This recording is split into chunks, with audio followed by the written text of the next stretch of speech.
Hello, and welcome to Only Lovers Book Club. We are usually three Latinx besties reading romance, but today we're coming at you with a bonus episode to talk about an extra romance book that we read and wanted to talk about. And today I have with me, for the first time I think on camera, the fourth unofficial lover of Only Lovers in the library, Amanda, my sister. Hello. So usually Amanda is reading along with us and she helps me do the quality control. I ask her to watch or listen to the episodes and tell me what parts are funny. Has been one of my biggest supporters, one of our biggest supporters, like emotionally, creatively since the very beginning. And so I thought it was high time that she got on camera and talk about a book. We decided to do it for The Duke Gets Desperate by Diana Quincy. I had read this previously. I got this book from Avon, and Amanda read this book for Read Palestine Week.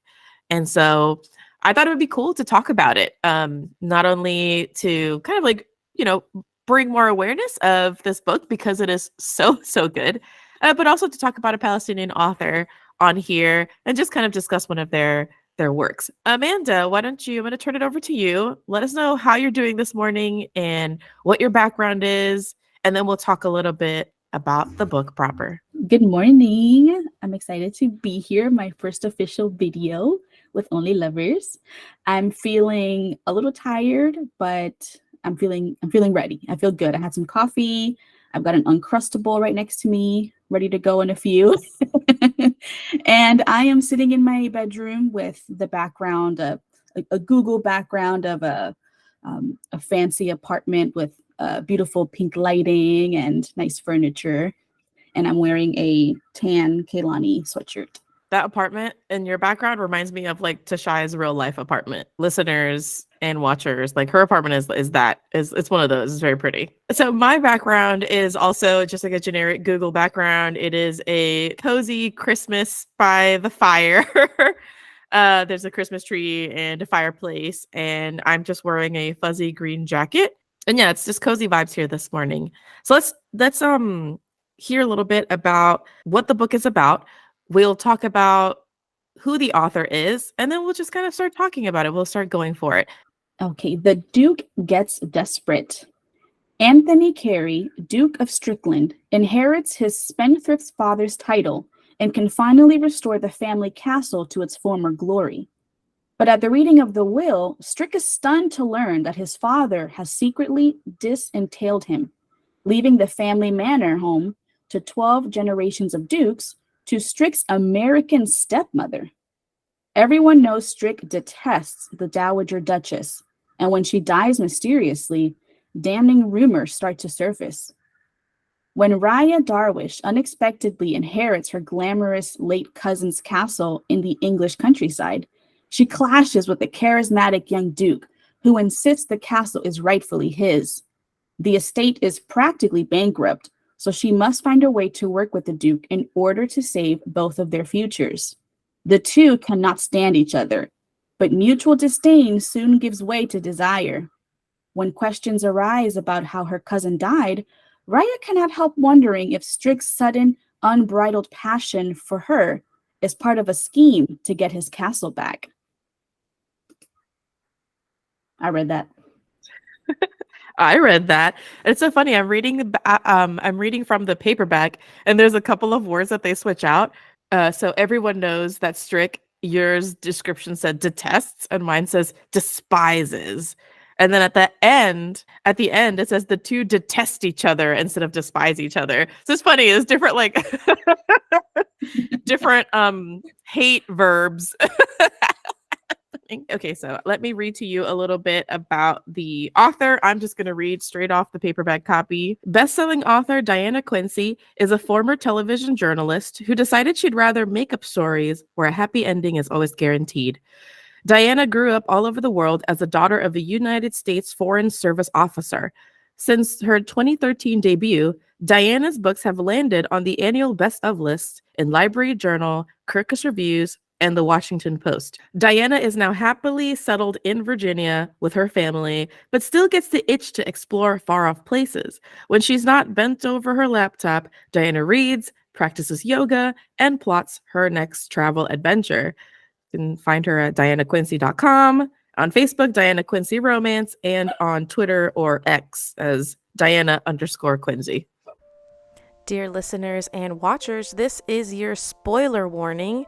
We will be discussing major plot points of The Duke Gets Desperate, so if you don't want to be spoiled for any of them, make sure to go get a copy of the book, read it, and then come back to listen to our discussion.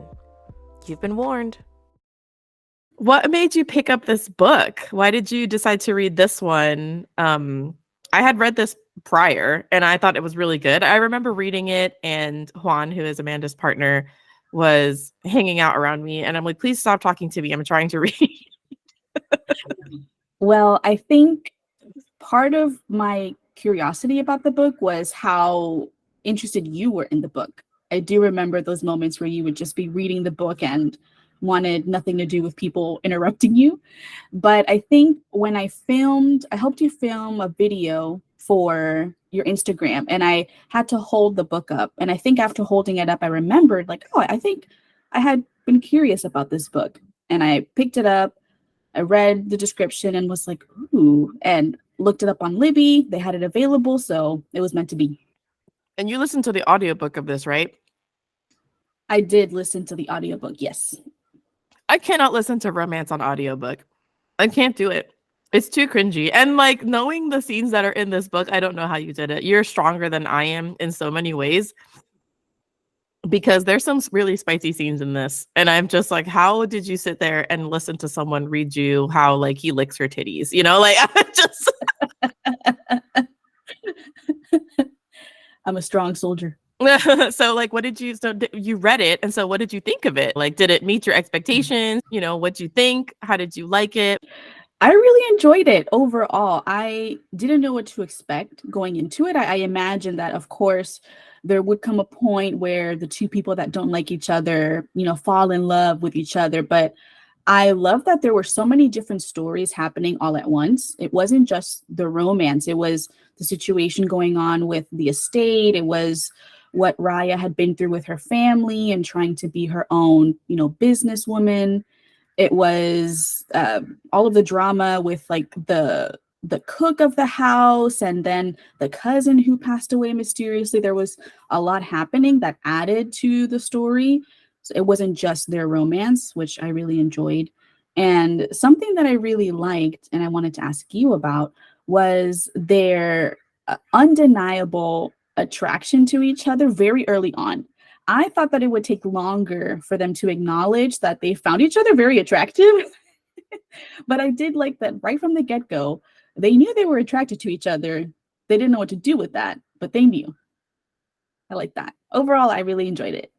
No, for sure. They absolutely had the hots for each other as soon as they saw each other. But I think that's the whole appeal of like enemies to lovers, where that hate is so strong that it's comes from such a passionate place that that there's something there. And it just kind of fuels it. And then, of course, they're like, wow, I hate you, but you're hot. But I hate you. Don't look at me like that, So it didn't really surprise me. It's really common for the romantic heroes to be attracted to each other. How long it takes for them to say it to each other is what generally I find varies in the books. I feel like they went for a long time denying their true feelings about each other before it kind of spilled over, or before she ends up like in his bed, drunk or whatever. She's not really drunk, she just is so tired, she just kind of falls asleep there, and then they're forced into this whole marriage situation because they have to save her honor, I guess.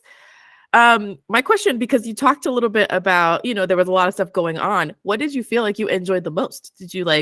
Was it the romance part of it? Was it the spicy part of it? Was it the murder mystery part of it? I don't know if it's fair to call it a murder mystery, but I read it as a murder mystery because she's going around this castle asking people questions. She's like interrogating people. and she's trying to figure out what happened to her cousin. So I wonder, what was your favorite part of this? There's also, I feel like there's also an element of HGTV in this. Like there's like renovations happening. There's like a flip it kind of um do you know what I mean? There's a flipping aspect to it. Like, oh, we need to like turn this place around. There was a lot going on. So what did you like best? I think what I enjoyed best, if I'm ranking, top for me would be the way that eventually he just kind of grew into supporting her in the fullest extent possible, supporting her in her desire to be a businesswoman and respecting that as well. I think next would be their romance, because I did find that it took them a while to kind of admit their feelings for each other, but when they did, I did find that their romance was genuine. And I think third would definitely be the murder mystery. As soon as I found out that the cousin died mysteriously, she had a fall, I thought to myself, that is sketch. So I kind of spent the story, whenever a new character would come up and they would be asked about what happened, I would be thinking to myself, like, did they have a part in what happened? So I did enjoy that murder mystery part of it. Like, how did you feel about him from the beginning of the book? It took me forever to warm up to him as someone who was even remotely like worthy of her. I really like Rhea's character. She is very cool, very resourceful, very tenacious, like a plucky protagonist, like how we say it for the Only Lovers Awards. Even though she wasn't of the same, I guess, like social standing or economic standing as the Duke, I found her to be like just leaps and bounds, just a better person overall. And I don't know if that was like just me always rooting for the heroine and or me just hating rich people. So I wasn't sure if that was it. But did you, because it took me a while, and even when they kind of like come together, I still had my reservations about it. Like I was not ever fully on board. I was always like, Ray, you can do better, Es un fucking odioso. I just couldn't handle it. Were you on board with him being, with her being on? I don't know. Were you on board? I think I had a similar reaction to him as you, Chris, because from the beginning, when he first meets her, he just cannot believe that somebody had no idea that they were about to inherit this. And rather than work together or even try to like maybe con her out of accepting the castle, like he probably could have worked up some charm. He could have made some stuff up to make her believe that inheriting the castle would be a terrible idea. Like he really could have upped, like, it's falling apart. Oh, I'm so glad it's out of my hands. He could have done so much, but from the get-go, he was just so angry and entitled. And it was because she brought it up to him that, hey, your castle's falling apart. You actually need me. That's when he kind of started to change his tune. So I think I would have liked him more if it came from him. Like if he had the realization that she was actually knew a lot of what she was talking about and that they could work on this together.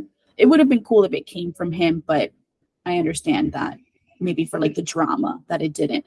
But I also didn't really like him in the beginning. I think I started to like him a little bit more, and then he starts keeping secrets. And then I went back. To how I was feeling in the beginning. Exactly. That's how I felt too. I said, you know what?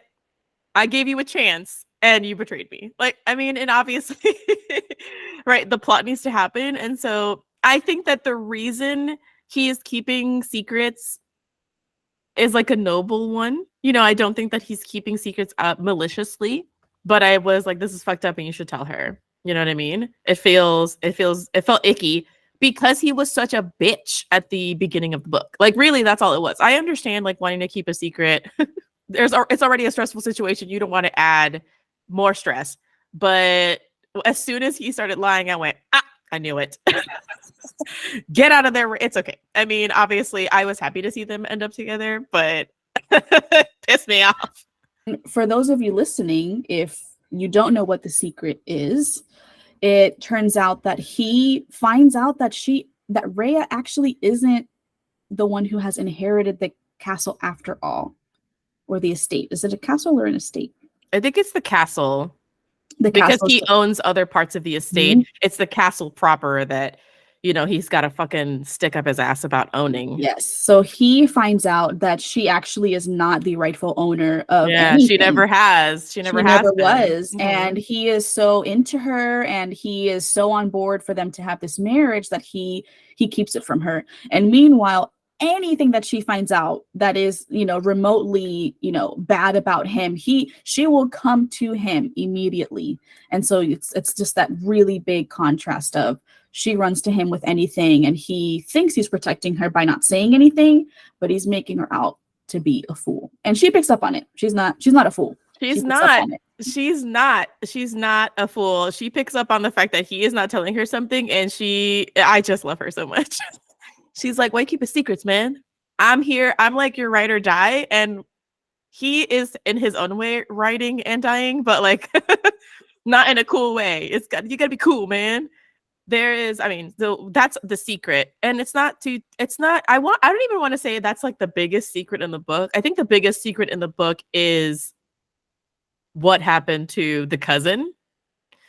And that was also one of the reasons why I had a hard time liking the Duke, because he talked mad shit about that cousin. And she was not a perfect person. And to be fair, he talked equally mad shit about his father. But I didn't like it. And if Diana Quincy's goal was to make it him a hard love interest for me to like, she succeeded. And I want to say that that's not even the biggest mystery that's going on in the book. The biggest mystery is what happened to Rhea's cousin, and how she came to mysteriously fall down this like random abandoned part of the castle that she would probably never in her right mind actually go to. So how did you feel about like the resolution to that when we find out what actually happened to Rhea's cousin? Were you like, I knew it? Or were you completely caught off guard? I know we watch a lot of murder mysteries. We watch a lot of Murder, She Wrote. I had a very strong aha, I knew it moment when we realize who the person responsible is. And for a moment though, I did think that it was somebody else. So when we finally do find out who it was, I was like, oh, I was so sure, but then you made me doubt. Whenever Raya would interact with the cook, there was just something about her that gave me this air that she was like way more entitled than she should be. And when they talked about how she would kind of run these tours throughout the castle and she would pocket the money, I thought, oh, she's got way too much access to this castle. When things were going missing, I was like, again, who knows this castle better than her? Anytime Raya would try to just even mention any kind of change or any kind of opportunity to bring in money for the castle, it was almost as if like she felt like she was the owner of the castle. So she had motive, and I could smell it. Smell that motive. Okay, so you're better than me because I thought it was the painter forever. I thought it was the painter. Page 1, I said, he did it. He absolutely has something to do with it. And I think he was like a shady character, but I think that, yeah, I definitely fell for the red herring. So I had it backwards. I thought that, I'm like, oh, they're trying to make me think that it's this lady, but I know that it's the painter. And then, the end of the book. I was like, oh, whoops. Well, my bad. She would talk to her like if she had, I don't know much about class and all of this from that era, but I do know that she was not fearful of losing her job. She talked to her in a way that I was like, oh, you are very confident. You are not scared. You are not worried. Why? I'm curious about what you thought of their sexy scenes. We had a bit of a slow burn for them to get going, but what did you think of them? I heard them. What did you think of them when you read them? Oh, I thought they were very good. Very effective, sexy scenes. He's obviously has to respect her virginity. And so they do pretty much just about everything but fuck before they like are married. And they find ways to do every single thing every which way. So he is he's like a talker. And so he's like, "Oh, you like that? You like it when I do this to you?" And she's like, "Yes." So it was very fun dynamic to read. I would have perished if I had to listen to them say it. You know me, like I'm reading the book and I take a break, you know. I'm like, wow, that was a scene. And then I put the book down, I do a lap around the couch and I come back and I sit back down. And I feel like if it's audio, I just can't escape the cringe. I mean, I think it's hot, but I just think that I'm able to enjoy it like externally a little bit better if I'm reading it rather than listening to it.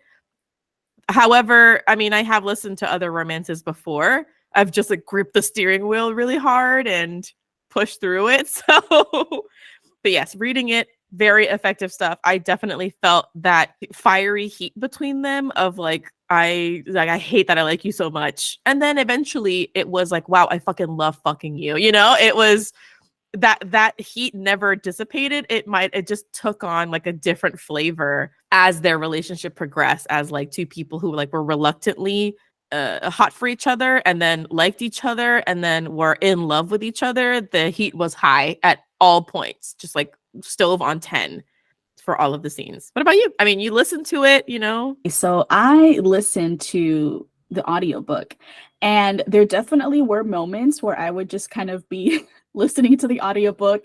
I'd feel myself blush and I would just kind of sit there like, oh gosh. But I did enjoy getting to listen to two adults who, like you said, it started off as just this like fiery attraction and passion for each other, and then how it just kind of morphed into a love for each other and a love for being intimate with each other.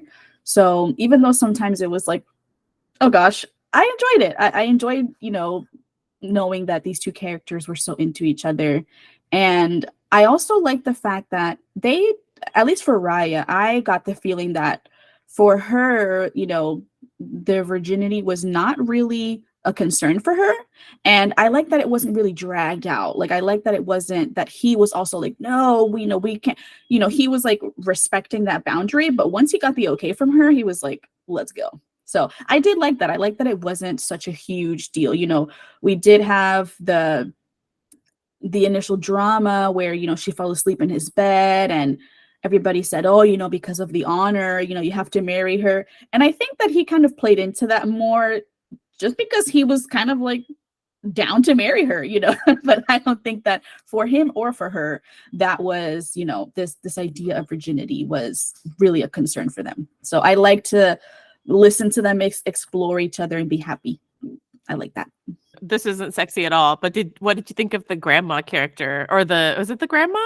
Was that her grandma, her aunt? I'm not sure, but there's another character here who it kind of like fills the role of the like her elder who is like traveling with her and is, speaking to her in Arabic and, talking shit in Arabic to pretends. I don't know if she was pretending she couldn't speak English just to like mess with the people, or if she couldn't speak English that well.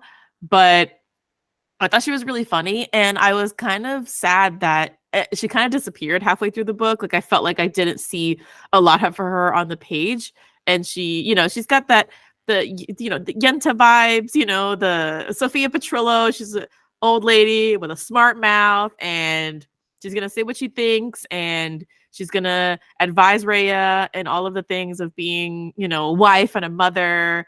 And even if Rhea doesn't like what she's hearing. So I did like that character a lot. I feel like she was really present at the beginning. She gets sick, and that's kind of like one of the reasons why they end up staying. for longer than they want to, right? It's always somebody gets sick. And then in the middle of the book, she's kind of gone. At the end of the book, she comes back. And I think that there were more opportunities for hijinks, especially for the murder mystery part of it, if she'd been included. But I mean, I'm not going to tell Diana Quincy how to write her books. I'm just saying I wish that character had been there a little bit more. What do you think? I really liked this character. I think this was her auntie. And from the beginning, I agree. I do think that she definitely knew more than she ever let on to other people.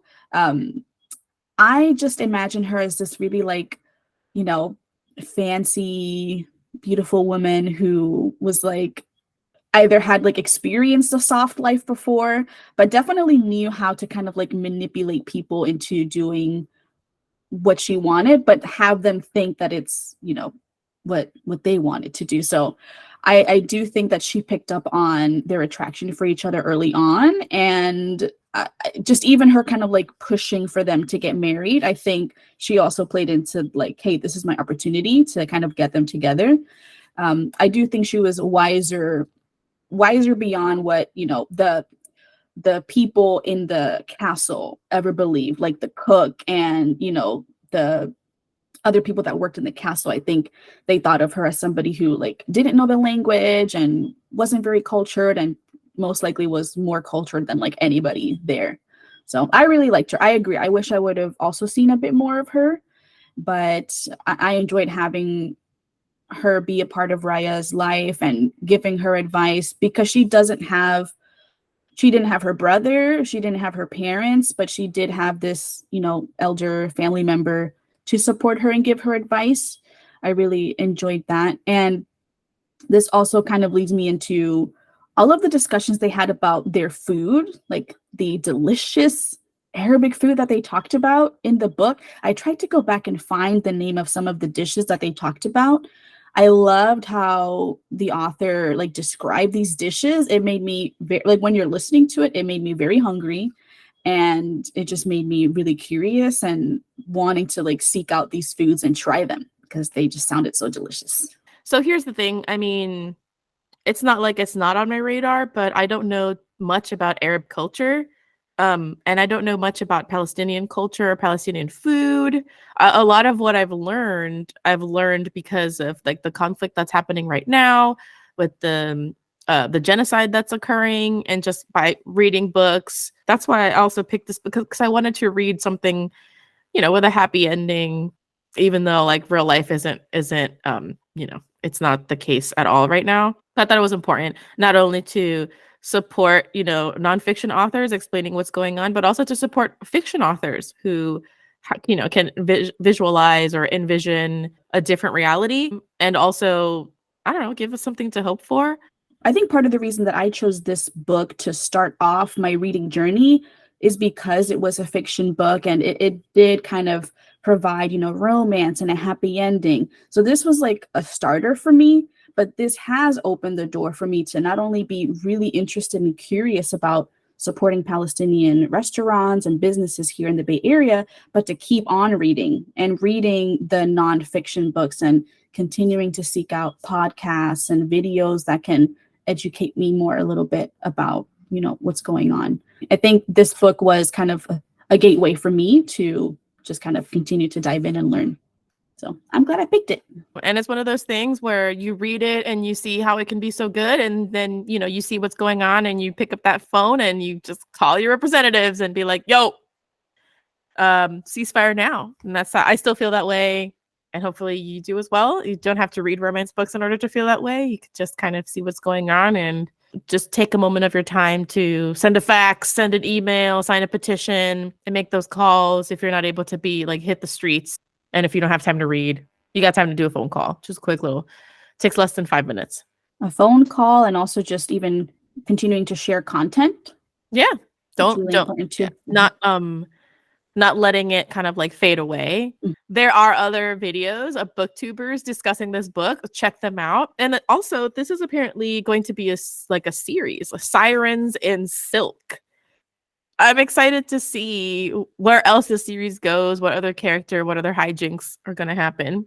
I'm really glad that I've read this book. I'm always looking for other authors to support, especially in romance. I want to read as diversely as I can, not just for the sake of diversity, but because there is really something out here for everybody, and there's multiple voices, multiple experiences, and I'm really happy that I got to learn about Diana Quincy. So again, just a big thank you to Avon Books for sending me this copy. We got to read it and we got to discuss it. So it's nice. Yay! I will say that to kind of wrap up the ending of the story, we do find out who was responsible for, the murder of Raya's cousin. And we also find out that the Duke has, if I'm remembering correctly, he kind of like signed this contract or made this legal thing happen to where she was kind of like in full control of the enterprise that they set up together, that she really was the mastermind behind. And that kind of being, he knew that she might end up leaving and going back to her family, but he wanted to kind of give her this parting gift of, hey, I'm not here trying to hold you back and make you stay here. I would love for you to stay here, but I want to make sure that you leave with what you most desire, which is having something that is yours. You own this. You are the mastermind behind this. And that for me was like the most romantic thing. I was like, oh my gosh, over the moon about that. I really liked that. I thought that was very, she definitely deserved it, but it was really nice to see that it wasn't just him like, oh, I can't live without you. I don't know what I'll do. It was like, hey, I love you. Also, here you go. Here's the business. You deserve it. Oh no, by the end of the book, he is fully whipped. He is like absolutely. Yes. He is. I want to say he is like, I don't want to live without you. But I think he understands that that's not what she wants to hear. That's not the way that she wants to be loved. I think that the entire time, she's really trying to show that she can do it on her own, that she's got the sense and the savvy to really make a business thrive. And that's how she was treating this like castle, this dukedom as like a business. And it was working. I think I wrote down a quote from the book and I'll read it to you in his accent. Please do. Oh, it's an accent. I'll read it to you. I wrote it down because I just found it to be so, but he said to her, "The business is yours and always will be. No one can take this from you, not even your brother." Swoon. Thank you for that artistic rendition. Thank you so much for that. And I think that with that, we've kind of reached the end of our discussion of The Duke Gets Desperate. I definitely recommend you check it out. I feel like this would be a really fun book for you and your book club to read, especially if it's a romance book club. Thank you, Chris, for inviting me to be a part of this special episode with Only Lovers. I really enjoyed it, and I'm looking forward to doing another one with you and maybe even Tosh and Drea. Yeah, thank you so much for joining me. I don't know why we haven't done this sooner. We have been reading the same books, but we've been busy, and I'm going to try to make this happen a little bit more often, so long as you've got the time to read, and we'll find the time to record. That's going to be the end of this bonus episode. If you're wanting something a little bit longer, a little bit juicier with the rest of the lovers, we've got a whole playlist of hangouts for you to check out. We most recently discussed an angelic monster romance. But we have other historical romance discussions if that's what you're here for. Got a little bit of everything. So go ahead and check it out, and we'll see you in the next one. Bye. Bye. Thank you for making it to the end of our bonus episode and for spending some time with us. Hopefully after this, you are just desperate to get your hands on The Duke Gets Desperate by Diana Quincy. You can support Only Lovers Book Club for free by subscribing to our shows and sharing our episodes. Make sure to like the video if you're on YouTube or leave us a comment. And don't forget to leave us a review. You can also become a supporter on Ko-fi or buy some books from our bookshop. All of these links are in the description box. You can follow us on Instagram at Only Lovers Book Club.